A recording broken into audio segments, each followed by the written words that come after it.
అన్నయ్య సంఘసేవలో ప్రతి గంట వేస్ట్ చేయకుండా తెల్లవారు 7 నుంచి రాత్రి 12 కూడా అయ్యే రోజు కూడా ఉన్నాయి. ఈ మధ్యన ప్రజలు ఏ విధంగా ఆయన గౌరవించారో అంతకి రెట్టింపుగా ఆయన కష్టపడి ప్రజల సమస్యలు కానీ టౌన్లో పూర్తిగా మురుగుపట్టిపోయి ఉన్న టౌన్ని ఈరోజు ఏ విధంగా చేశారో ఒకసారి మీరు అందరూ టౌన్ చూస్తుంటే అర్థమవుతుంది. అదే కాకుండా ఎన్నెన్నో కార్యక్రమాలు చేస్తున్నారు. ఆయన సామాన్యమైన కార్యక్రమాలు కావు. ప్రజలు ఇచ్చే ఓటు అనే దీంతో ఆయన ఎంత గౌరవించారో అంతకు 10 రెట్ల గౌరవంతో ప్రజల్లోకి వెళ్ళి ఒక నిమిషం కూడా ఖాళీ లేకుండా కష్టపడి పనిచేసిన వ్యక్తి మన శంకరన్నయ్య.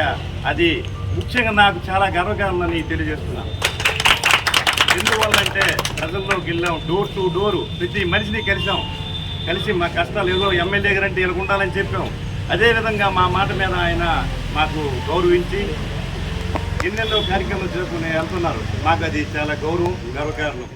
మా ఫ్యామిలీలో కనీసం దగ్గర మంది కానీ నెక్స్ట్ మిగతా వృత్తుల్లో కానీ ఎక్సలెంట్గా డెవలప్మెంట్ అయ్యే వ్యక్తులు చాలామంది. అది సంతోషం. మరి ఇదే కార్యక్రమంలో పాల్గొన్నటువంటి ఎంపీటీ మెగా వైద్య శిబిరాన్ని ఏర్పాటు చేసినటువంటి వారి కుమారులు కుంజన్ మురళి గారికి, అలాగే వేణన్నయ్య గారికి, వారి కుటుంబ సభ్యులకు, అలాగే ఈ కార్యక్రమానికి అతిథులుగా విచ్చేసినటువంటి ఎక్స్ ఎంపీపీ భాస్కర్ రావు గారికి, అలాగే సర్పంచ్ ఆదినాన్న అన్న గారికి, పెద్దలందరూ కూడా నా పేరున నా హృదయపూర్వక నమస్కారం, ధన్యవాదాలుగా చూశాను. అంతా వ్యాపారమయమైపోయిన జర్నలిజం.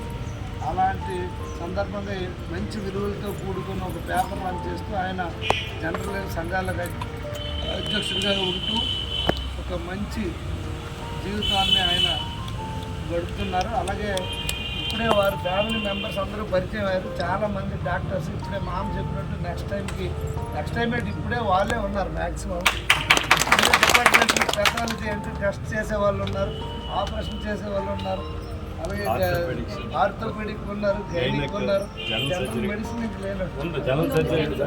సందర్భంగా శుభాకాంక్షలు. వారి సేవా దృక్పథానికి నేను ధన్యవాదాలు తెలియజేసుకుంటూ